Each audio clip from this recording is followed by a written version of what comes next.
चंद्रपूर आणि नागपूर या भागामध्ये ही इन्व्हेस्टमेंट होणार आहे आणि 3000 कोटी रुपयाची इन्व्हेस्टमेंट ही रायगडमध्ये आहे, ज्यामध्ये मोठ्या प्रमाणात त्या ठिकाणी एम्प्लॉयमेंट देखील जनरेट होणार आहे। आणि आपण जर बघितलं तर वेगवेगळ्या सेक्टरमध्ये देखील ही गुंतवणूक येते आहे।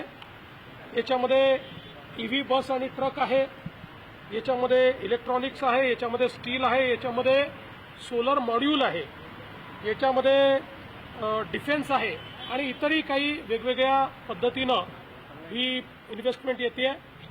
एक जीसीसीमध्ये देखील इन्व्हेस्टमेंट या ठिकाणी मिळालेली आहे आणि मला असं वाटतं की महाराष्ट्र सरकारच्या ज्या काही अतिशय प्रोग्रेसिव्ह पॉलिसीज आहेत, आपण बघू शकतो की एकीकडे टेरिफ वॉर सुरू असताना देखील महाराष्ट्राला इतक्या मोठ्या प्रमाणात गुंतवणूक मिळणं हा गुंतवणूकदारांचा महाराष्ट्रावर असलेला विश्वास आहे।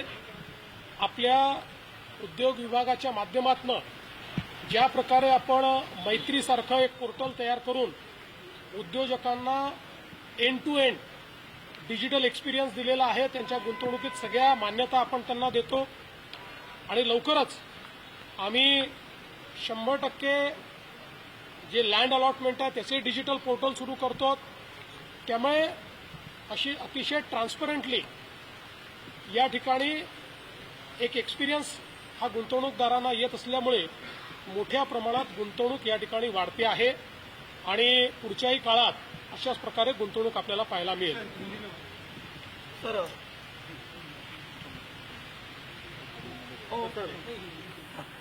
आधी हिंदी करू की आधी मराठी करू?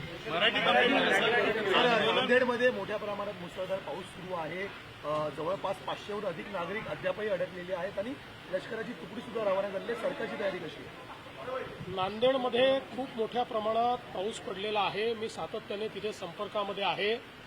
विशेषतः जी काही वरच्या भागातले धरणं आहेत त्या धरणांमधलं पाणी अधिक वेगानं सुटल्यामुळे खूप मोठ्या प्रमाणात त्या भागामध्ये पाणी शिरलेलं आहे।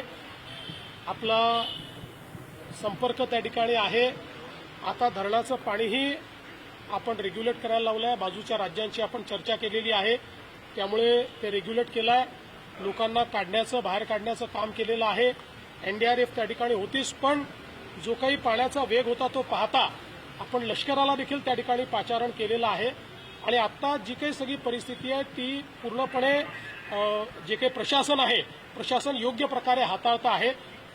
जीवितहानी होऊ नये, मोठ्या प्रमाणात हानी होऊ नये या दृष्टीनं जे जे करण्याची आवश्यकता आहे ते सर्व प्रशासनाच्या माध्यमातून नांदेडमध्ये केलं जातं आहे। मी जिल्हाधिकाऱ्यांना सांगितलेलं आहे की तुम्हाला जी मदत लागेल ती सगळी मदत राज्य सरकार त्या ठिकाणी करेल आणि त्या दृष्टीने त्यांच्याकडनं कुठलीही मागणी आल्यानंतर आम्ही तात्काळ ते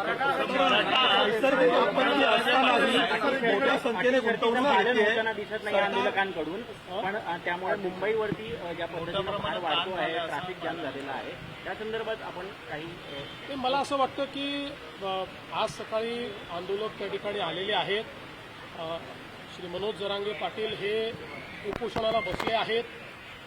त्यांनी देखील सगळ्यांना आवाहन केलेलं आहे की आपल्याला नियमाने उपोषण करायचं आहे आणि सगळ्यांना सहकार्य करण्याचं आवाहन केलं आहे। शासनाची पण भूमिका सहकार्याचीच आहे, कारण आम्ही पहिल्या दिवशीपासून सांगितलं की लोकशाही पद्धतीनं एखादं आंदोलन जर चालत असेल तर त्या आंदोलनाला कुठलीच मनाई करण्याचं कारण नाही आहे। लोकशाहीमध्ये चर्चेतनं प्रश्न सोडवायचे असतात, आंदोलन त्याचा एक मार्ग असतो। त्यामुळे अशा प्रकारच्या आंदोलनाला जे काही सहकार्य पाहिजे ते सरकारच्या वतीनं आम्ही करतो। विशेषतः माननीय उच्च न्यायालयाने जे काही आदेश दिले आहेत त्या आदेशानुरूप त्या ठिकाणी सगळं सहकार्य चाललंय। हे खरं आहे की काही तुरळक प्रमाणात आंदोलकांनी काही ठिकाणी रास्ता रोको केला, थोडं ट्रॅफिक डिस्ट्रप्शन केलं, पण पोलिसांनी त्यांच्याशी चर्चा केल्यानंतर त्याही ठिकाणी आंदोलकांनी सहकार्य केलेलं आहे आणि त्या जागा मोकळ्या केलेल्या आहेत। पण अर्थात इतक्या मोठ्या प्रमाणात लोक आल्यानंतर काही ना काही ट्रॅफिकचं डिस्ट्रप्शन हे होत असतं, ते डिस्ट्रप्शन झालेलं आपल्याला पाहायला मिळतंय। अर्थात या सगळ्या गोष्टींमध्ये एकाच गोष्टीची खबरदारी निश्चितपणे घ्यावी लागेल की काही लोकच जरा वेगळ्या पद्धतीनं वागतात आणि त्यांनी मग संपूर्ण आंदोलनाला गालबोट लागतं, तर अशा प्रकारे कोणी वागू नये याच्याकडे लक्ष द्यावं लागेल आणि मला असं वाटतं की श्री मनोज जरांगे पाटील यांनीही तशाच प्रकारचं आव्हान केलेलं आहे की कोणीही अलोकतांत्रिक पद्धतीनं किंवा आडमुठेपणानं या ठिकाणी वागू नये. शेवटी मी देखील सगळ्या आंदोलकांना हेच आवाहन करणार आहे, कारण आज त्या ठिकाणी जे काही चाललेलं आहे ते माननीय उच्च न्यायालयाने दिलेल्या निर्देशानुसार प्रशासनाला काम करावं लागणार आहे. आता हे काही शासनाच्या निर्देशाने नाही आहे, उच्च न्यायालयाच्या निर्देशांनी प्रशासन काम करणार आहे. त्यामुळे प्रशासनावरही काही बंधनं त्या ठिकाणी जी काही उच्च न्यायालयाने टाकलेली आहेत ती त्यांना पाळावी लागतील. अर्थात त्या बंधनात राहून लोकशाही पद्धतीनं सगळं सहकार्य हे त्या ठिकाणी प्रशासनही करत आहे आणि सरकारचंही त्या संदर्भात कुठलंही वेगळं मत नाही आहे.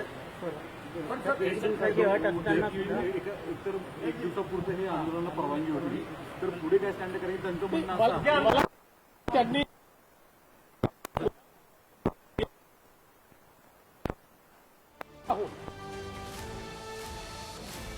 चौकटीत राहून विचार करतील जो काही, कारण शेवटी आता हा निर्णय प्रशासन आणि आंदोलनकर्ते यांच्यातला निर्णय आहे. तर माननीय उच्च न्यायालयाने दिलेल्या निर्देशाच्या अनुरूप मला असं वाटतं की प्रशासन सकारात्मक त्या संदर्भातला विचार करेल आणि शेवटी या आंदोलनामध्ये ज्या काही त्यांच्या मागण्या आहेत त्या मागण्यांच्या संदर्भातही जो काही मार्ग काढता येईल तो काढण्याचा सरकारचा प्रयत्न आहे. आपल्याला माहिती आहे की आम्ही एक एम्पावर्ड कमिटी देखील तयार केलेली आहे. मंत्रिमंडळाची उपसमिती त्या ठिकाणी आहे. या उपसमितीला यापूर्वीच ज्यावेळेस अॅडव्हान्समध्ये काही मागण्या आल्या होत्या त्या मागण्या आम्ही अग्रेषित केलेल्या आहेत. तेही त्याच्यावर विचार करतायत. कायदेशीर मार्ग काढावे लागतील, नुसतं आश्वासन देऊन चालणार नाही. कायदेशीर मार्ग काढावे लागतील, संविधानात बसणारे मार्ग काढावे लागतील. तशा प्रकारचे मार्ग कसे काढता येतील असा प्रयत्न आहे. मी असेल, एकनाथराव शिंदेजी असतील, अजितदादा असतील, आम्ही संपर्कात आहोत. आम्ही समितीला सांगितलेलं आहे की त्यांनी त्या संदर्भात चर्चा करून आमच्याशी चर्चा करावी, जेणेकरून यातनं एक काहीतरी आपल्याला जो काही मार्ग काढता येईल तो मार्ग काढण्याचा प्रयत्न करू. शेवटी एकच आमचा प्रयत्न आहे की कुठल्याही परिस्थितीत दोन समाज एकमेकापुढे येऊन उभे राहिलेले आहेत अशा प्रकारची परिस्थिती महाराष्ट्रात उभी राहू नये. आणि म्हणून ओबीसी समाजालाही आपल्याला सांभाळावं लागेल, मराठा समाजालाही न्याय द्यावा लागेल. आणि शेवटी मी पुन्हा एकदा सांगतो की आपण हे सगळ्यांनी बघितलेलं आहे की गेल्या 10 वर्षामध्येच जेवढा काळ आमचं पहिलं युतीचं सरकार होतं, दुसरं युतीचं सरकार आणि आता तिसरं युतीचं सरकार, या काळातच मराठा समाजाला न्याय मिळालेला. इतर कुठल्याही काळात मराठा समाजाला न्याय मिळालेला नाही. आरक्षण देण्याचं कामही आम्ही केलं आहे, सारथीचं कामही आम्ही केलेलं आहे, अण्णासाहेब पाटील आर्थिक विकास महामंडळाचं कामही आम्हीच त्या ठिकाणी करून उद्योजक तयार केलेले आहेत. आणि त्यासोबत पंजाबराव देशमुख निर्वाह भत्ता देखील आम्हीच सुरू केलेला आहे. परदेशी विद्यार्थ्यांना देखील आम्हीच सुरू केलेला आहे. तर या सगळ्या गोष्टी शिक्षणाच्या असतील किंवा वेगवेगळ्या असतील रोजगाराच्या, या सगळ्या आमच्याच सरकारने त्या ठिकाणी केलेल्या आहेत. त्यामुळे मराठा समाजाबद्दल आम्ही सकारात्मकच आहोत. कुठल्याही प्रकारे मराठा समाजाच्या संदर्भात आमच्या मनात काही शंका नाहीये. या समाजाच्या पाठीशी आम्ही आहोत. पण त्याचवेळी काही लोक जाणीवपूर्वक हा प्रयत्न करतायत की हे कसं एस्केलेट झालं पाहिजे, कसे दोन समाज एकमेकासमोर आले पाहिजेत, कसं ओबीसी आणि मराठा असं भांडण लागलं पाहिजे. काही लोकांचे स्टेटमेंट सकाळी बघितले मी, त्यांचे प्रयत्न काय माझ्या लक्षात येत आहेत. पण त्यांना मी सांगतो अशा प्रकारे आंदोलन करण्याचा प्रयत्न करू नका, तुमचं तोंड भागेल, हे मला त्यांना सांगायचं आहे. शेवटी मुंबई, महाराष्ट्र, आपलं सोशल फॅब्रिक, या सगळ्या गोष्टी महत्वाच्या आहेत. आपल्याला एखादा निर्णय जो घ्यायचा असतो त्या निर्णयाचा दीर्घकालापर्यंत त्याचा परिणाम होत असतो. त्यामुळे अशा प्रकारचे निर्णय हे चर्चेतनं घ्यायचे असतात, सर्वसमावेशकतेनं घ्यायचे असतात. एकाला समोर करायचं, मग दुसऱ्याला नाराज करायचं, मग त्याला समोर आणायचं, अशा प्रकारचे प्यादे लढवणे, अशा प्रकारचे एकमेकासमोर लोक झुंजवणे हे या सरकारचं धोरण नाही. आम्ही त्यातनं प्रयत्नपूर्वक मार्ग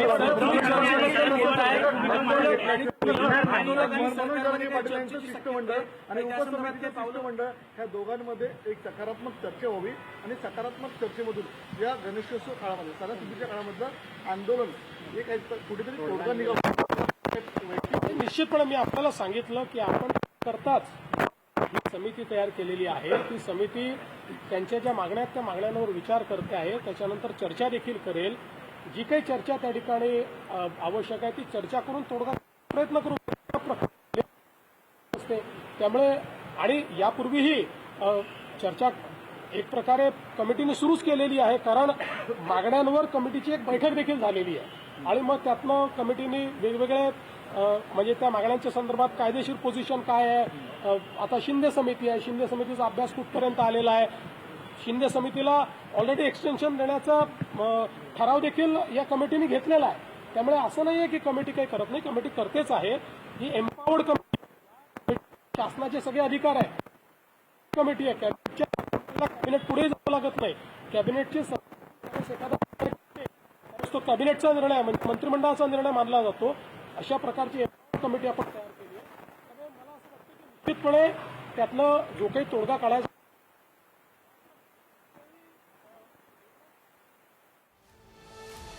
मराठा आंदोलकांनी सहकार्य करावं असं देवेंद्र फडणवीस यांनी म्हटलेलं आहे. तसंच शासनाची सुद्धा सहकार्याची भूमिका असल्याचं सुद्धा देवेंद्र फडणवीस म्हणालेले आहेत.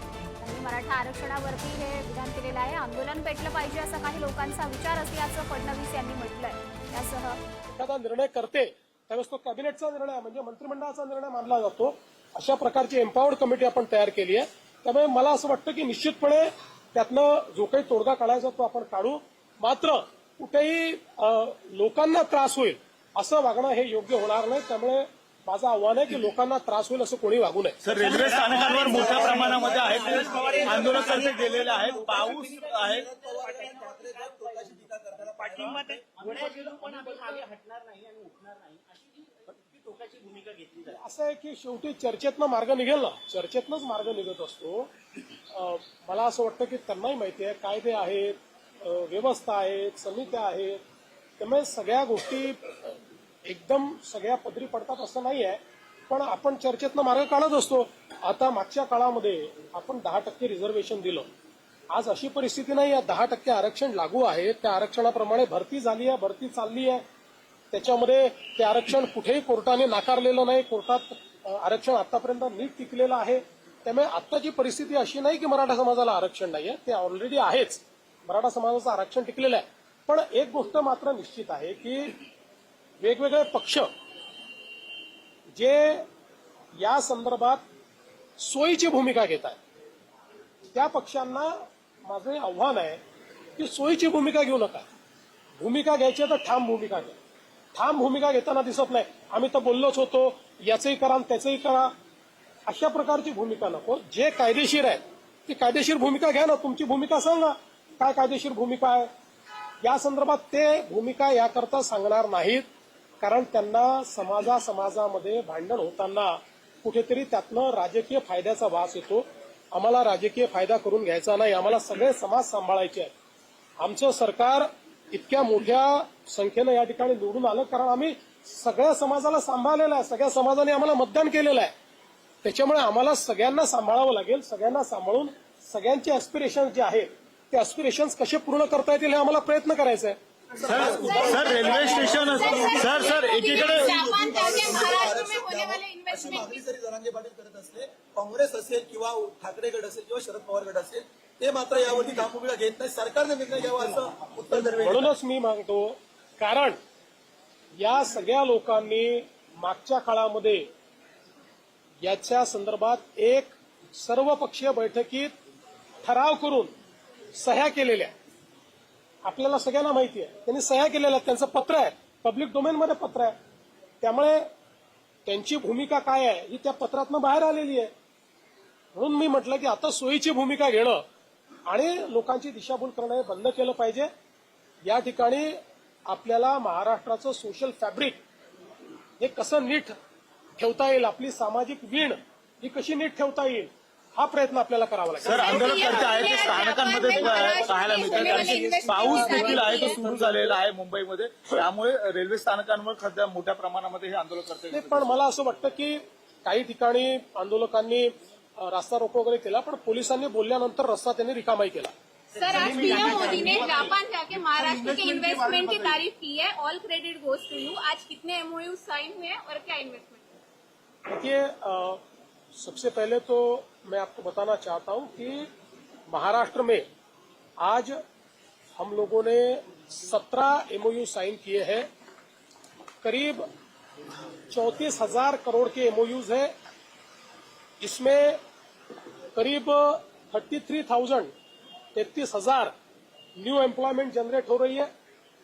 ये नासिक विभाग में नासिक है, अहिल्यानगर है, नंदुरबार है, यहाँ पर एमओयूज है। पुणे विभाग में पुणे में एमओयूज हुए हैं। विदर्भ में नागपुर है, चंद्रपुर है, गढ़चिरौली है, और हमारे रायगढ़ में भी एमओयूज यहाँ पर साइन हुए हैं। और इसके कारण बड़े पैमाने पर एम्प्लॉयमेंट आएगी। ये ईवी में है, बस में, ईवी बस में, ईवी ट्रक में, सोलर मॉड्यूल में, डिफेंस मैन्युफैक्चरिंग में, जीसीसी में, यानी हर प्रकार के एमओयूज ये आज हुए हैं और बहुत क्रेडिबल ऐसी इंस्टीट्यूशंस के साथ हुए हैं। और मैं ऐसा मानता हूं कि एक प्रकार से महाराष्ट्र में ईज ऑफ डूइंग बिजनेस का जो काम हम कर रहे हैं उसके ऊपर लोगों ने विश्वास जताया। सर, उद्धव ठाकरे का कहना है कि मराठाओं के कंधों पर बंदूक रखकर कौन गोलियां चला रहा है, ये खुद मुख्यमंत्री ढूंढकर निकाले। देखिए, उद्धव ठाकरे जी के सरकार के कार्यकाल में मराठा समाज के लिए किया हुआ एक काम वो दिखाए, उसके बाद बोले। आरक्षणाबाबत दुटप्पी भूमिका नको, फडणवीस यांनी मविया नेत्यांवर असा निशाणा सुद्धा साधलेला आहे। देवेंद्र फडणवीस यांनी मराठा आरक्षणाबाबतची विधान सर्व केलेलं आहे। आरक्षणाबाबत दुटप्पी भूमिका नको असंही त्यांनी म्हटलेलं आहे। तसंच आंदोलनाबाबत आपण सकारात्मक असल्याचं सुद्धा देवेंद्र फडणवीस यांनी म्हटलेलं आहे। आरक्षणाबाबत काही नेत्यांनी ठोस भूमिका घ्यावी असं सुद्धा देवेंद्र फडणवीस यांनी म्हटलेलं आहे। तर काही मविया नेत्यांवर सुद्धा त्यांनी निशाणा साधलेला आहे। लोकांची दिशाभूल करू नका, महाराष्ट्रात सामाजिक सलोखा कायम ठेवला पाहिजे असंही देवेंद्र फडणवीस यांनी म्हटलंय।